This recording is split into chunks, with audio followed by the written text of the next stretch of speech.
Hello, Keith Rucker here at VintageMachinery.org. Guys, on the planer restoration, probably looks a little bit different than the last time you saw it. Just gotten back from a trip up north. We took the planer, the bed and the table up to Kinetic Corporation, which is up in Milwaukee, Wisconsin. Cash Masters is the owner up there that worked with us, and we had this machine reground in order to get it back to like it needs to be. And in this video, I'm going to be doing basically showing you what all was done.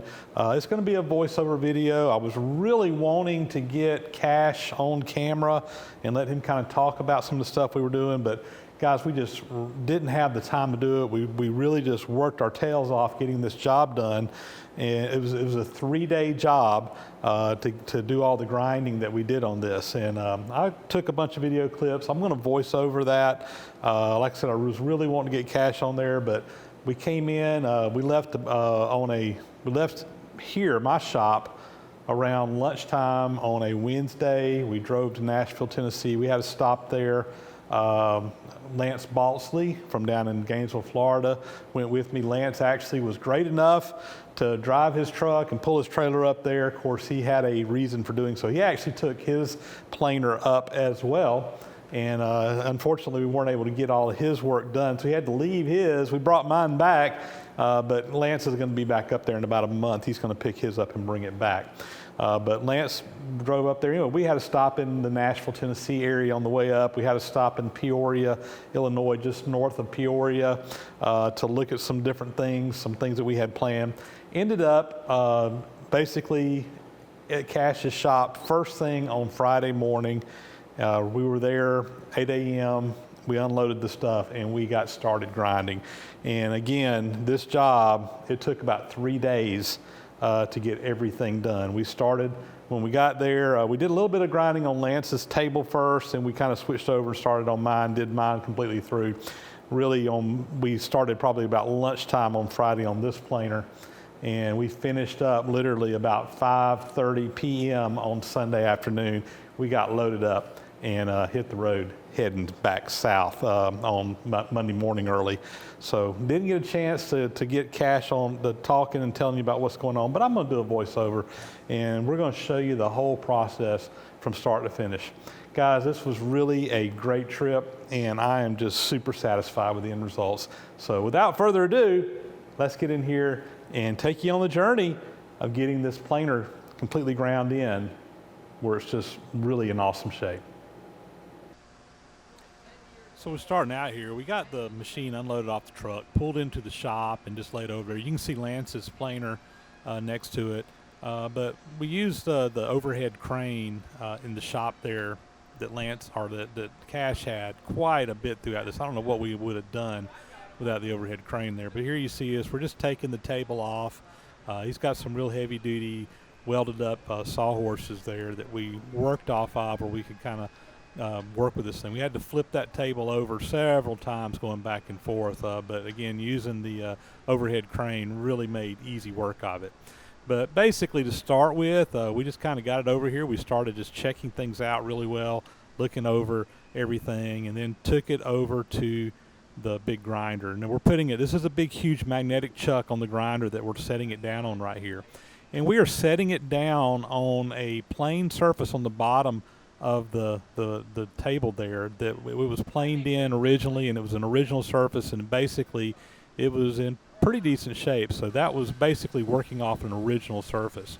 We started out by grinding the top of the table, and the purpose here was just to give us a flat surface to work off of. The planer had been planed on the machine, and in the process of that, because the waves were so wore, you can see here it's grinding on the ends but not in the middle. That planer top was not flat.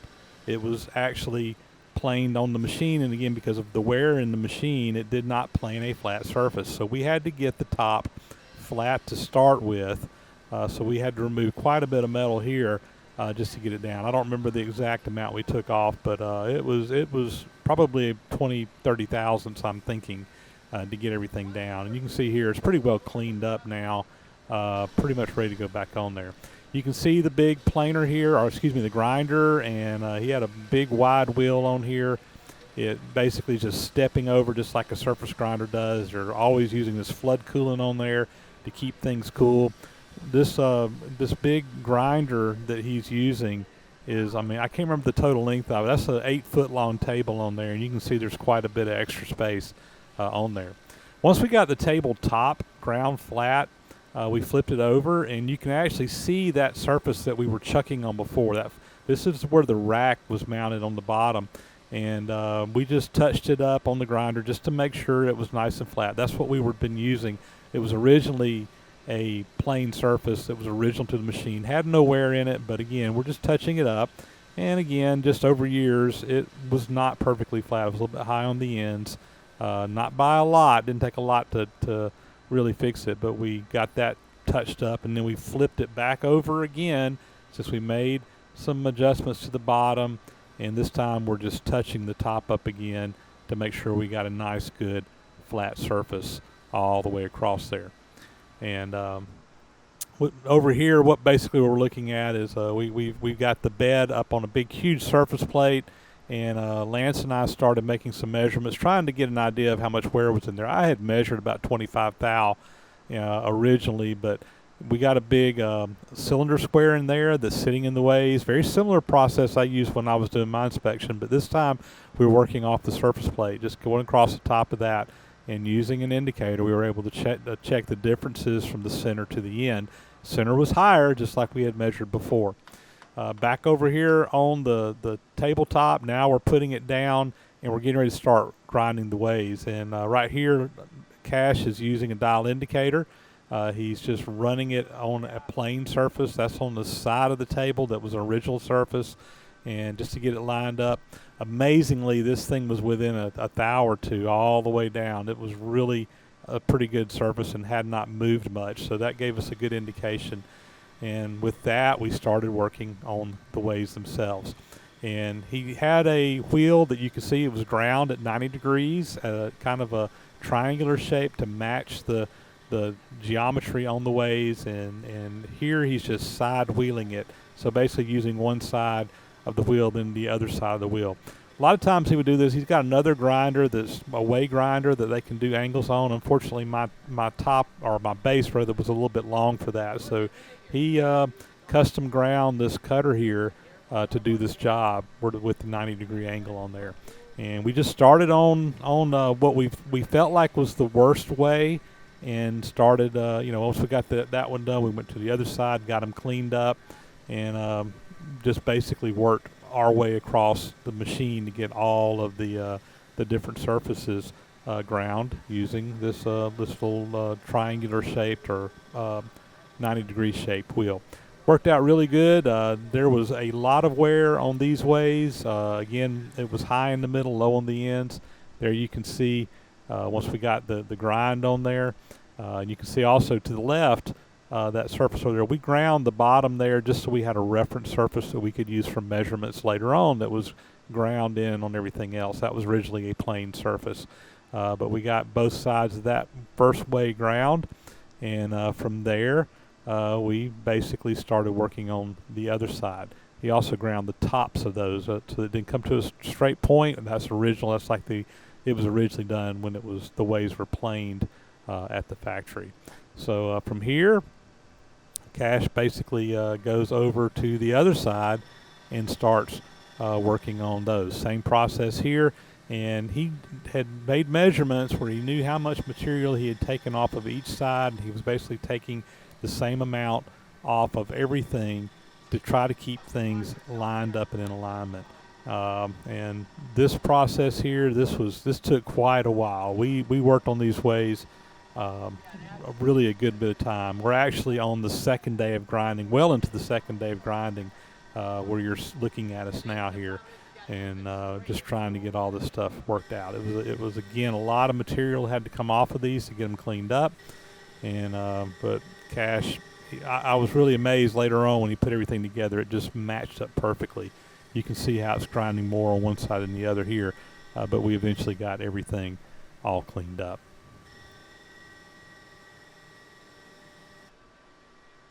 Just to give an idea of the size of this big grinder, this is a Mattison grinder, and it works just like a regular surface grinder, but again, you can kind of see the scale of this machine. This actually isn't his largest one he's got. He's got several in there that are actually bigger than this one.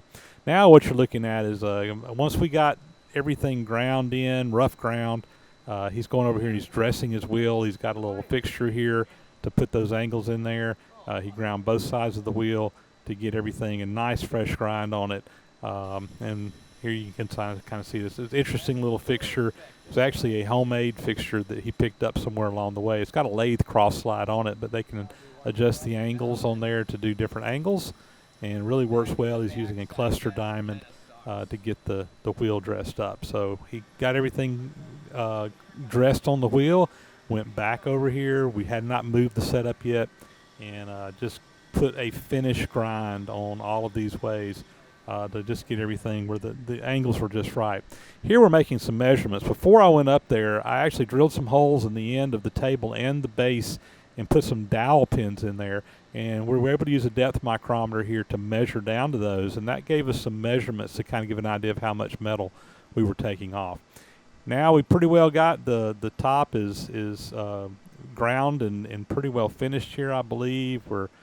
He's got a little pry bar down there to kind of break it loose from the mag. It's so flat it was sticking to the plate up underneath it, and using the overhead crane, lift that up, and you can see all the water and all the grinding stuff come out. And here's just a shot looking at it off the grinder. Everything looks great. Now I will say that area where the rack is, we're going to come back later and take some more off of that. We got to make some compensations. We'll talk about that in a minute. So now we're picking up the base and we're switching over. The top's pretty much done at this point in time, so we're going to bring the base over to the grinder, and we're going to put it over here, and we're going to start working on this. Actually, before we got up there, I thought the base was going to be the hardest part. It actually turned out the table had a lot more grinding in it than the base. But again, those overhead cranes really coming to the rescue here. Now, when we were grinding these, basically we were grinding both sides at one time. So we had that V shape in the grinding wheel, and we're basically just trying to keep it right there in the center. So we're taking metal off of both sides at one time. And you can see not only were the ways worn high in the center, but for whatever reason they were higher on one end as well. So anyway, we got all that ground out, and here you can see the process here, just back and forth, keeping that wheel centered up in there, and he's basically just dropping the head down. I think when he was grinding each pass, he was taking about 6/10,000ths of an inch on average on these passes he was making. And actually, I think here on the base, he was doing some rough grinding. We had a lot of metal to come out of here, so he was taking a little bit heavier cuts here, which we would go up and clean up later on. But again, you can see the process using that dressed, or that wheel that has the angles on it, going back and forth, back and forth, back and forth. And you can also see those little dowel pins on the end there. And again, we were able to make measurements off of those, and that really kind of helped us line things up and keep everything. We were moving the same amount of metal off of both sides, trying to keep things even. And here we are now. We're back on the back side of this, grinding back and forth. This is getting toward the end of day 2 here. And we were, again, making some pretty heavy cuts on this. One thing that it was doing, because we were making some fairly heavy cuts on it, even though we had all that flood coolant going on, you could feel there was some temperature starting to get in those ways. And we knew that while we were doing it. So once we got finished on the first, or on this process, we started doing some measurements. And again, you can look at the indicator. When it gets down to the end, you'll see that indicator jumping up. That's a lot because of the heat that was in there when we were grinding it. So we let that sit overnight and came back in on Sunday morning. Here he is dressing that wheel again, getting it all cleaned up to do those finish passes to try to do it. And having that piece sit overnight, it cooled down back to ambient temperature, and was ready to do the finish grinding. And here we were just kissing it. You can see he put some magic marker lines on there. That just kind of gives him an indication of where he's ground and where he hasn't. And the ends down there were a little bit, I think if I remember right, they were a little bit high, so we pulled them off. Had to drop them down a little bit. Here we are just testing everything with a dial indicator using that cylinder square again to kind of get an idea, and everything matched up. So now we really start doing the fine tuning. So we bring the table over, and this is the first time we put it onto the bed to check the alignment. And what we were basically doing here is of course visually looking at it, but we're also using some feeler gauge to get up underneath there, just some feeler stock. So we had, I think, a 2,000 thick piece of feeler stock, seeing if we could fit it in up under the ends. And using that, we were able to figure out which side needed to move over to get everything lined up just right. And we did have to go back and make a couple passes, very small amounts, but Cash really knows his business. He really was able to fine-tune this thing. In fact, the first time we put it on there, I'm like, man, that's good enough. He's like, no, we're going to make it better. And he kept adjusting it until when he was done, this thing was just dead nuts on. And right here, we're just making those final passes through there, really just kind of getting everything cleaned up to where everything's just exactly right. And doing a lot of checking, a lot of measuring. Here we are again with checking the heights to make sure they're the same on both the ends. We did this on both sides of the planer bed. And then, also again, taking that table back and forth and checking it out. So we checked one side here, we go to the other side, we zeroed that indicator, brought it over here, and make sure it's measuring the same on both sides. And I think at this point in time, we were just dead nuts on them. We were probably within a half a thou. And again, bringing that table in, doing another check, and we're getting it down. Every time we made a little adjustment, it just started coming in there.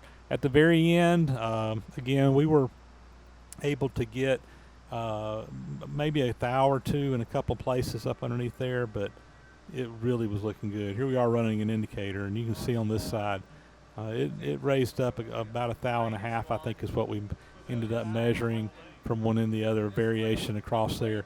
But over 8 feet, that's pretty darn good. And we're going to have to just get in there and scrape that out. We're going to have to, this is just going to be that fine tuning that I have to do when I get back home to do it. The last step we did here on the grinder is we actually ground the tops of those ways flat. They were originally planed flat, but I asked Cash to do this because, again, I wanted a reference surface that I could work off of, or that I knew that was flat and in the same plane as the ways. This will help me a lot when I go to leveling this machine up, and as I'm scraping as well, because now I've got a precision ground surface that again is planed or ground in the same plane that the ways are ground in. So that's just always nice to have those reference surfaces. And here it is. We got the bed all finished up, just absolutely beautiful. Those grind marks were wonderful. I almost hate to put a scraper in there, but the scraping's really going to make everything even better once we're done with it. But you can kind of see it really just came out really nice. The finish that Cash was able to do was amazing. And this is the very last step here. We ended up, we made some measurements. We dropped that table down 50 thousandths of an inch. So this is where the rack is mounted. And to keep the alignment of the machine right, I needed to drop that down 50 thou so that the alignment of the rack and pinion that drives this thing would all be in line with one another. So we had to just put it back up there, and we had to just grind it off 50 thousandths to get everything lined up. From there, over to the trailer, took the forklift and brought it over to the trailer. You can see us loading it up. There's Lance's trailer sitting in the shop, and using the overhead crane, we picked it up, was able to set it back down on the trailer and get it ready for its long trip from Milwaukee, Wisconsin back to Tifton, Georgia. Now, when we were putting on the trailer here, guys, it's going to be kind of on one side and not in the center, and the reason was we had to drive about 50, 60 miles from Cash's place and pick up a metal shaper that went right next to that. So we were keeping some room on the trailer, so that's the reason it was on one side or the other. Once we got on the trailer, we blocked it down real good with where it couldn't move with 2x4s. We actually shrunk wrap it and then strapped it down and ready for the trip home.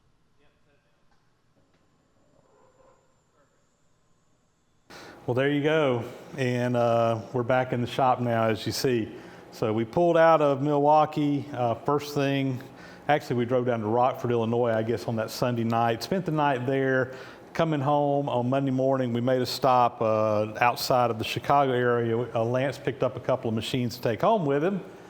He picked up a shaper and an old Camelback drill press.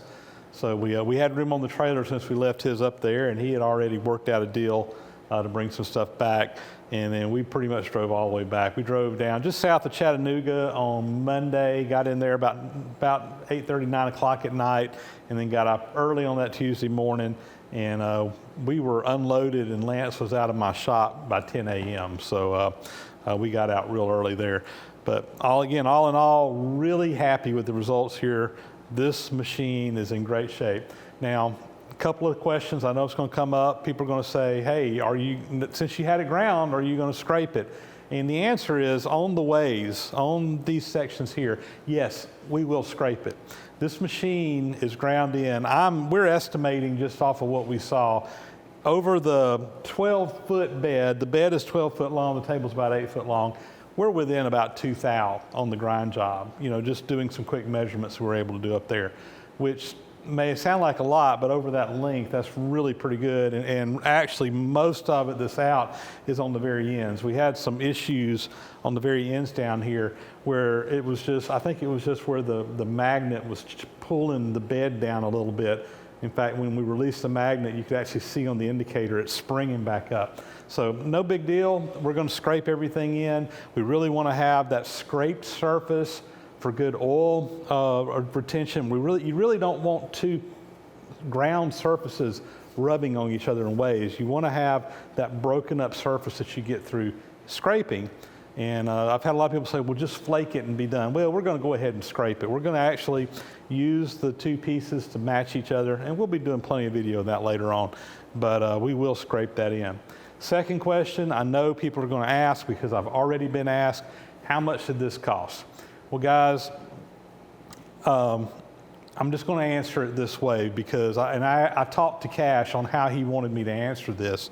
And basically, if you are interested in getting a machine ground, I would strongly encourage you to get a hold of Cash Masters up at Kinetic and show them what you got, give them some ideas of what kind of issues you got to deal with.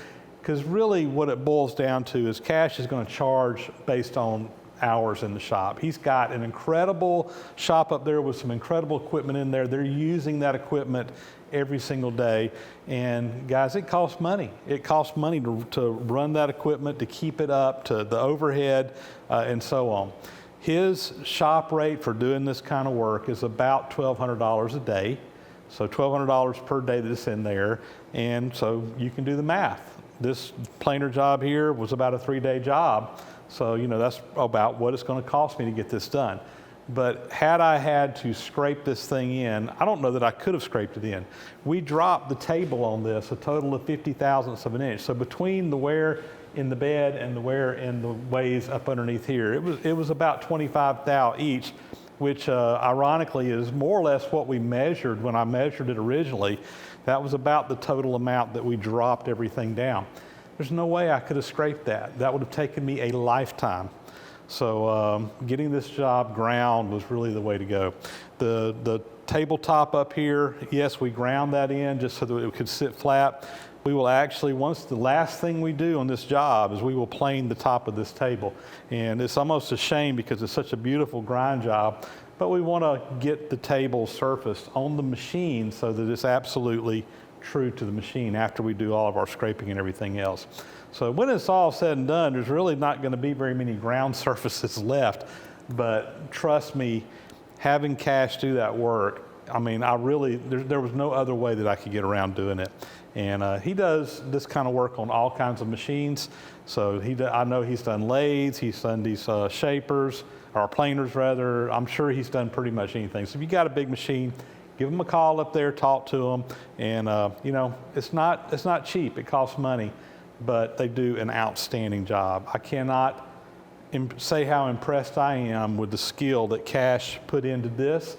He ran that machine. Him and that machine were just one one together. I mean, he became part of the machine, and really just did an outstanding job. Absolutely nailed it. as far as the alignment goes. Yeah, we had to do some really fine tuning there at the very end, but I was just blown away that he was able to get this thing lined up like he was and get it done as good as he did. So Cash is the man. And if you got this kind of work to be done, I encourage you to get up with him. That's going to be a wrap, guys. We still got a lot of work left to do on this planer, but now that we got it ground, we're really just now getting started good on this machine. And I'm not really going to talk about what else we've got left to do because there's just too much to even talk about. But getting this job done really gets me where we can take it the next. And when this machine is done, it's going to arguably be probably the most precise metal planer anywhere out there. This machine probably right now is much better than it was when it was brand new. And by the time we get it all scraped in, it's going to even be better. So I'm really excited about that. And this is going to be a fun restoration. Can't wait to get this thing done and put this machine to work. That's going to be a wrap, guys. As always, thanks for watching. Please leave comments if you like. Please subscribe to the channel if you haven't already. And we'll catch you on the next video. Thanks for watching.